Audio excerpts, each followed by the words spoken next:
इस वक्त हम लोग लखनऊ में सामाजिक कार्यकर्ता उरुसा राणा जी के निवास स्थान पे हैं, जो हाल ही में लखनऊ में जो सीए एनआरसी के खिलाफ प्रदर्शन हुआ और उसमें जो नुकसान भरपाई के लिए राज्य सरकार ने अभियुक्तों को नोटिस भेजा है, उसके खिलाफ जो है उरुसा राणा और इनके साथ कई समाज सेवी लोगों ने पीआईएल फाइल किया है। आइए उनसे पूछा जाए कि इसमें उनकी क्या भूमिकाएं हैं। जी, आप लोगों ने पीआईएल फाइल किया है? पीआईएल हमने फाइल किया है इलाहाबाद से, क्योंकि आपने देखा 64 लाख की जो भरपाई है वो पहली बात तो इसमें क्योंकि गरीब लोग भी हैं जो कि 64 लाख क्या वो 6400 रुपये भी नहीं दे सकते हैं, और उन्हीं ने किस बेस पे 64 लाख की भरपाई के लिए कहा है तो और नोटिस जारी की है। दूसरी बात, क्योंकि इनका दोष इतना था कि वो एनआरसी और सीए के ख़िलाफ़ थे, हमारे जो भाई बहन जिन पे इन चार्जेस लगाए हैं, तो ये कहाँ तक सही है। तो हम लोगों ने इसीलिए पीआईएल फाइल की है, और इसमें मेरे साथ कई लोग हैं सामाजिक कार्यकर्ता जो सोशल एक्टिविस्ट हैं, जैसे मेराज हैदर जी हो गए, आदि योग हो गए और कई लोग हैं। इसी बेस पे किया है, आगे देखते हैं, और न्यायालय पे हमें पूरा भरोसा है कि हमको न्याय मिलेगा इस पे। एनआरसी और सीए के खिलाफ आप लोगों ने संपूर्ण भारत में प्रदर्शन किया। अभी हाल ही में भारतीय जनता पार्टी के शीर्ष नेता राजनाथ सिंह का बयान आया कि एनआरसी होगा, तो इस पे आपकी क्या राय है? देखिए, अभी ये तो मतलब ये हुकूमत इतनी झूठी है कि क्या बताएं, क्योंकि इन्हीं ने पहले कहा कि एनआरसी कौन ला रहा है, ये बात आप भी जान रहे होंगे, और सीए ये नहीं आ रहा है।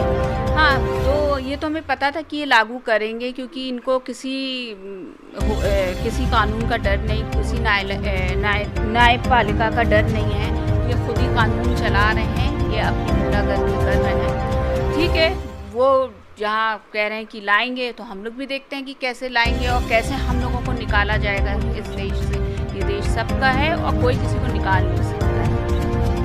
हाल ही में कानपुर में जिस बर्बरता से पुलिस वालों का जो है गोलियों से छन्नी कर दिया गया, ऐसे में विकास दुबे जैसे लोगों को पुलिस ने गिरफ्तार किया और उनका इनकाउंटर भी हो गया, इसको आप किस नज़रिए से देखती हैं? देखिए, वो अपराधी था, ये मैं मान रही हूँ, लेकिन अपराधी था, ये आप और हम नहीं होते सज़ा देने के लिए। इतना बड़ा न्यायपालिका है, वो सज़ा देगी। आप कौन होते हैं कि आपने एनकाउंटर कर दिया, फर्जी वो भी, क्योंकि जो भी चीज़ें आ रही हैं वो साफ पता उससे चल रहा है कि फर्जी एनकाउंटर था। पहली बात तो अगर उसको भागना था तो पहले ही भाग जाता, मंदिर में क्यों वो इंतज़ार करता कि आप आइए और पकड़ ले जाइए। दूसरी बात, जब उसे सरेंडर किया तो वो भागता नहीं। हाँ, और आपने जब गोली उसको पड़ी है, तो जब आदमी भागता है तो गोली हमेशा पीछे से पड़ती है, आगे से नहीं पड़ती, उसको आगे से मारा गया है। ऐसी कई चीज़ें हैं जो कहीं ना कहीं प्रश्न उठा रही हैं कि ये फर्जी एनकाउंटर हुआ है। दूसरी बात, और वो लोग कौन हैं जो जिनका ये नाम लेने वाला था, है ना, उनका नाम भी सामने नहीं आ पाया, तो वाला था, उनका नाम सामने नहीं आ पाया। हम लोगों को वही है कि कैसे उनका नाम आना चाहिए सामने, और वो क्यों नहीं आ पाए, क्योंकि इसमें बहुत बड़े बड़े लोग मिले हुए, चाहे वो नेता हों चाहे पुलिस वाले हों, बहुत बड़े बड़े नाम जुड़े हुए थे, इसलिए उसको मारना पड़ा, वरना उसको मारते नहीं, क्योंकि ऐसे तो बहुत से गुंडे टहल रहे हैं। अब ले लिए अनुराग ठाकुर, ले लिए आप उनको ले लिए मिश्रा, कौन मिश्रा है वो, जैसे कपिल मिश्रा, तो ये क्या गुंडे नहीं है, ये तो बहुत बड़े गुंडे, उन्होंने तो इतनी बड़ी लड़ाई दंगा करवा दिया दिल्ली में। उषा जी, भारत में बहुत से ऐसे जो है गुंडा प्रवृत्ति के लोग हैं जो ज़मानत पे बाहर घूम रहे हैं, न्यायपालिका उन्हें ज़मानत दे दी, ज़मानत पे वो बाहर घूम रहे हैं। कुछ ऐसे बाहुबली हैं जो जेल में रह के भी अपनी सत्ता चला रहे हैं। ऐसे में आपको नहीं लगता कि प्रशासन ने या पुलिस विभाग ने वो अपराधी जो भाग रहा था उसको इनकाउंटर करके कहीं ना कहीं किसी न किसी को न्याय दिया हो?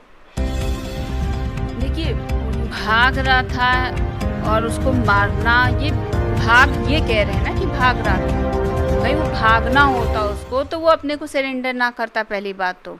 दूसरी बात और रही इनकी कि ये कौन होते हैं किसी को मौत देने के लिए, या ये कोई मतलब कानून तो है नहीं, ये कोई न्यायपालिका तो ये हुकूमत है नहीं, न्यायपालिका अलग है। वो दे सकती है सज़ा, किसको सज़ाए मौत देनी है, किसको उम्र कैद देनी है, इतनी बड़ी न्यायपालिका किस लिए बैठी हुई है। अगर देखिए देश में ऐसे ही होता रहेगा तो सबका जो भरोसा है ना न्यायपालिका से उठ जाएगा। ये हमारे बीच थी उरुसा राणा, जो सामाजिक कार्यकर्ता हैं लखनऊ से। इन्होंने बड़ी बेबाकी से तमाम सवालों के जवाब दिए। इन्होंने कहा कि न्यायपालिका एक वो स्थान है जहां से लोगों को न्याय मिलता है, इसलिए चाहे प्रशासन हो चाहे देश के नागरिक हो, उनको न्यायपालिका पे विश्वास रखना चाहिए। मैं सैयद गुलाम हुसैन शबाब साहब के साथ लखनऊ से SB न्यूज़ लाइव के लिए।